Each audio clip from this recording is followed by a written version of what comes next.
Hi, everyone. I'm Virginia Burkowski, and I'm currently a trustee with the Chartered Institute of Building. Today, I'm going to talk to you a little bit about why should consider pursuing a board position. Um, I think it's a great opportunity to get out of your comfort zone, do something completely different, and challenge yourself. Um, Looking at the title of Rebuilding the Boardroom, it was an interesting challenge for me as well, because I really had to think about why anybody would want to join a board. And I did some little historical thinking about, sort of where I am in my career. And after about 30 years of being in the design, construction, and architecture world, I added up how many years I've spent on boards, and over about a 10-year period, I've spent about 17 years on various boards. And today we're only going to talk about nonprofit boards. So if we're looking at for-profit boards, there's probably a lot of other people who have experience with those that would be great resources for you as well. So some of the things that I'd like to discuss with you today are impressions of the opportunities of being on a board and what those can offer you for both advancing your own career and advancing women in general. And also share some of my experiences of being on a number of these boards and hopefully inspire some of you to action.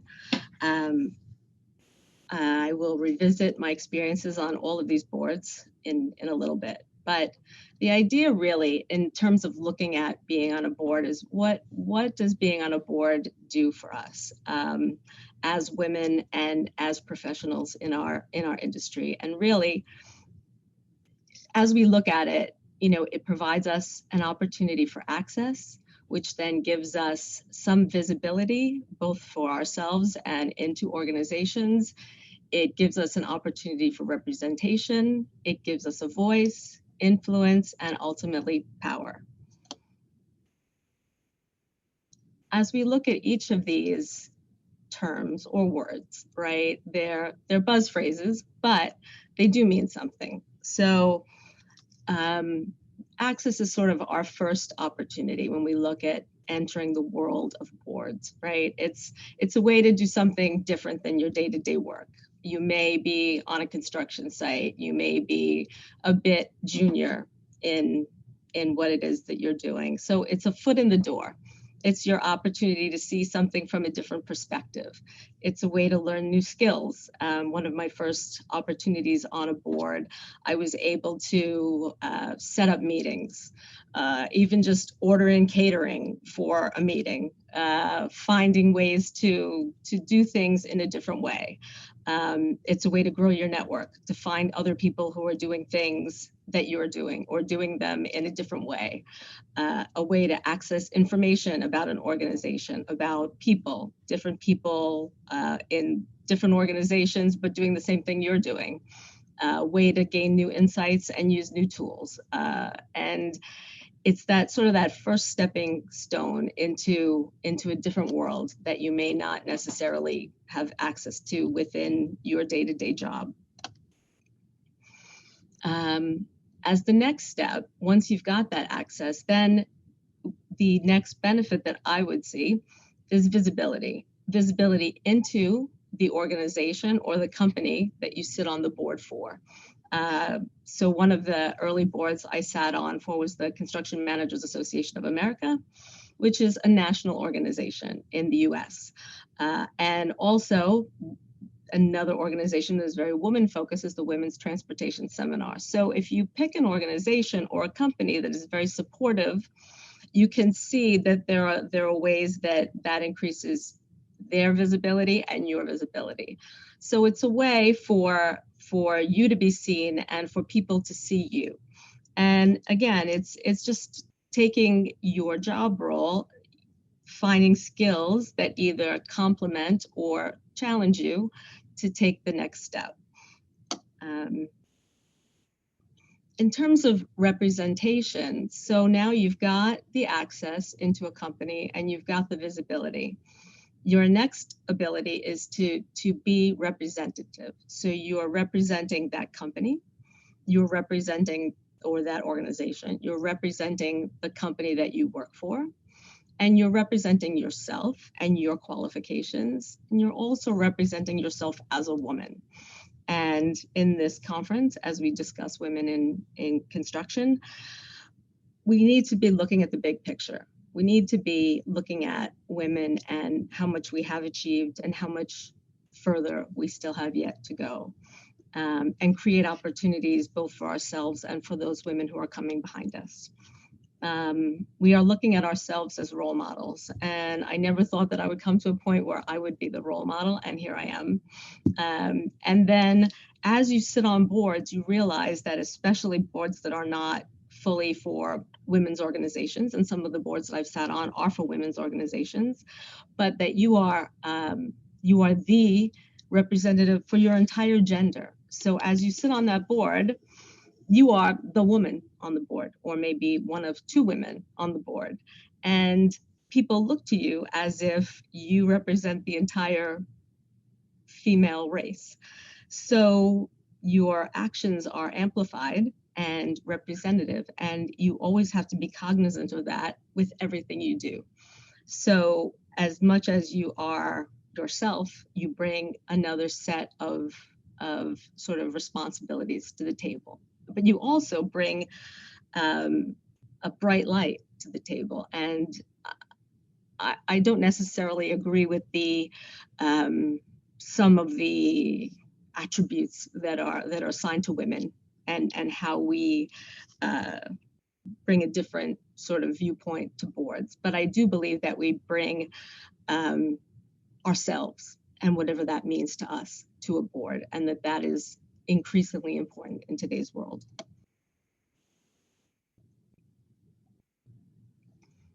The next thing we bring is our voice. And our voice is important. I would point us to the quote at the bottom first, from Madeleine Albright. It's difficult to develop your voice. It's not an easy thing.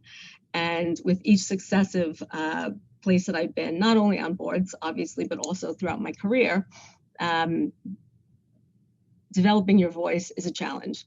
And finding when to use your voice and how to use your voice is a challenge. But being on a board allows you to develop that. And it allows you to develop your voice outside of your normal role. Again, if you're on a construction site, if you're a manager, if you're a mid-level manager, being on a board, you can be something completely different. It's almost like being an actor. You can also be, and you need to be, a champion. You're a champion for other women. You're a champion for whatever committees you may be on. And you need to project that voice in a way that is heard by the other people on the board and by the organization. And then you take that next level of representation with you with your new voice. So you're able to then build upon what you've started with your voice. And boards allow you to sort of, it's sort of a prepping stage for then taking that to your career. So they're sort of symbiotic, being on a board and developing the skills you need for a board for your career, and taking your career skills to your board opportunities. As you develop your voice and the other characteristics that you have on your board, I think that it's important that you then find a way to use those skills to influence. And you influence by being on the board, you influence other people on the board, and then you also influence the organization by being on the board. So you find that the interactions with others on the board allow you to then influence decisions that the board makes, and allow you to influence others, and to influence your career, and cause you to learn to have a bigger picture of the world, and to also become more confident in yourself. So again, it's the symbiotic action that happens where you become a better influencer, and then that has you become more confident, and then your confidence allows you to become a better influencer. And it's a self-fulfilling prophecy. in my experience. So this, and it's a learning experience, and I continue to learn it every day with my experience on boards. And it's a very important piece of being on a board, is knowing how to manage your board position and your board role and your board life. And then finally, taking all those pieces together, you realize that the way to advance your company and the role that you play on this board is by having the power to do that. And all of the steps leading to this position are leading you to a place where you can exercise the power to make a difference. And the difference is shaping your world today and shaping the world of tomorrow. And that's not only for yourself, it's for us as women in the future. And being able to influence, being able to have the access, having your voice, all of those pieces bring you to the power base of tomorrow. Eleanor Roosevelt, one of my heroes, said women must learn to play the game as men do. And we being on boards is critical for that. The general statistics, I looked some up, but generally 20% of boards are composed of women. And that's on the good side. So we have to continue to do what we can to be representative both on profit and nonprofit boards, and especially in the construction arena, where it's critical that we bring certain skills to the table and certain perspectives, and also help ourselves by just having the visibility, having the voice, and making sure that we are shaping the future. In looking at my brief history of being on all of these multiple boards, there are technical skills you learn in addition to these sort of overarching, really theoretical ideas I just talked about. So what are some of the things you learn to do on boards? As a director for CMAA, I learned to review award submittals for annual awards and plan an awards banquet. Being on the WTS board, which is full of women, I learned that I could have I really didn't know that what I didn't know. So when I went off to work in Canada, I decided we should just have a chapter of WTS in Canada because they didn't have one, and all that went along with that. So we needed to learn how to develop bylaws, hire a lawyer to figure out how to even open a chapter of an organization in a new country, run an event for 200 people, do grassroots campaigns to explain why we would even need a women's organization in a country like Canada, which is very egalitarian across the board. Interesting and different, and finding ways to have a fully woman board without any men at all. Being on a board in an international context brings all different types of sort of influence and visibility to the table, as part of ICPMA. And running what I did for them when I was part of that board, I was working in Qatar in the Middle East, and I put on an entire conference in the Middle East. So organizing a venue, getting speakers, organizing the conference, making sure that people even had, visas and were able to come to the country, being the prime speaker at the conference in terms of, being the chair of the conference and ensuring that everybody had a reasonable experience. And then being able to sort of negotiate the international aspects of all of the members on the board and their priorities from an influence perspective was challenging. Being part of the CIOB also in Qatar was critical to learning so many different skills, being elected secretary by just coming to a meeting. It wasn't as if I thought out this plan of my career.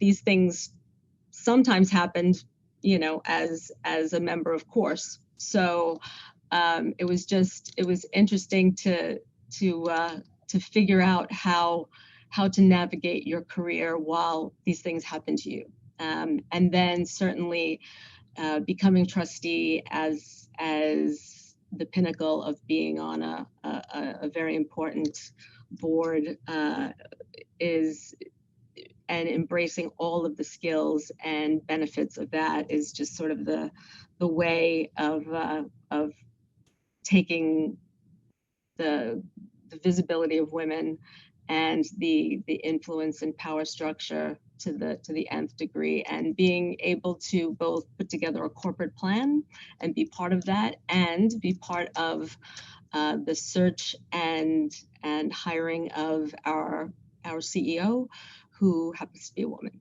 So just really looking at that from all different angles. And certainly this has been an incredible way to influence women and hopefully move them up through the pipeline of our construction future. So my goal in this is to show you that there are a lot of different ways to become relevant on a board, different skills you can achieve, how you can gain access, that you'll be visible, that you'll be able to represent women, that you can train your voice, you can influence people wisely, and that you can use your power to create a new future. What I'm hoping to do now is to take some questions from the audience and see whether I can fill in some of the gaps in terms of finding ways to help you navigate the board questions that you might have, and ways we can plan together to find ways to get you guys on some boards, or questions about why you might be hesitant of joining a board, and how I can allay some of those concerns.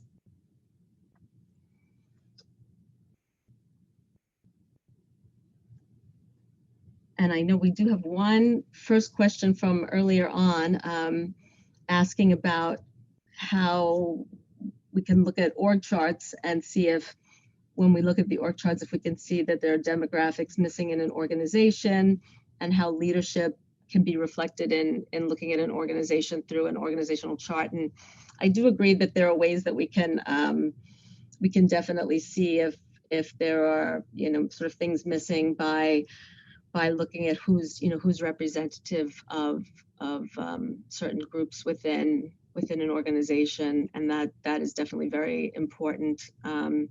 We are looking at including a diversity officer within some of the organizations that I'm representing now, and that's very important to make sure that we're focused always on looking at the diversity and equality component of any organization. I don't know if there are any other questions.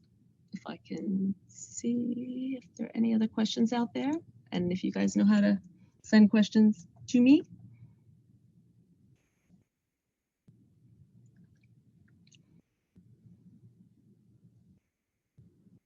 What do you think of ethics and sustainability roles taking in the boards of the future? That's a big question. I think that it's a big issue. I think it's maybe too big for our 10 minutes. I do think that women bring a more broad-based, potentially, perspective on that, and that it will be good to have women looking at both of those topics in the future in various companies that will be looking at how we face those major issues of the day. And I see that there's another question on how do you find out what board opportunities are available? How I've found board opportunities is through my organizations that I belong to. So certainly, as you've seen, so the nonprofit boards have all been professional organizations. So whether it's engineering, construction management, women's transportation seminar is based on the specialty that I manage in the transportation construction management world. But the American Institute of Architects, or REBA, all of the engineering organizations worldwide. There's always a way to get on a board. You may have to start on a committee and work your way up, which is also what I did. I did not include the entire stream of working my way up through committees and then onto boards. But that is how I would recommend for nonprofits. For profit boards, I do see notices up. There are even organizations that sort of prep women for profit board positions, and they do look for experience on other boards. So it's always the experience you have is the experience you need. But I do believe also, depending upon the experience you have within your company and obviously your day-to-day job, would help with getting board positions on companies that are for profit. And if you find out anything more about that, you can let me know.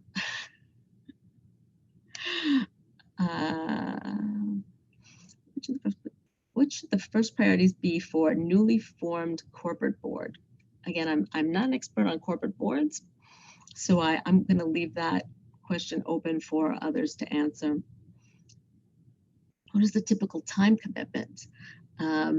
Struggle to spend my extra time on special projects within my own firm or seeking out opportunities like a board position?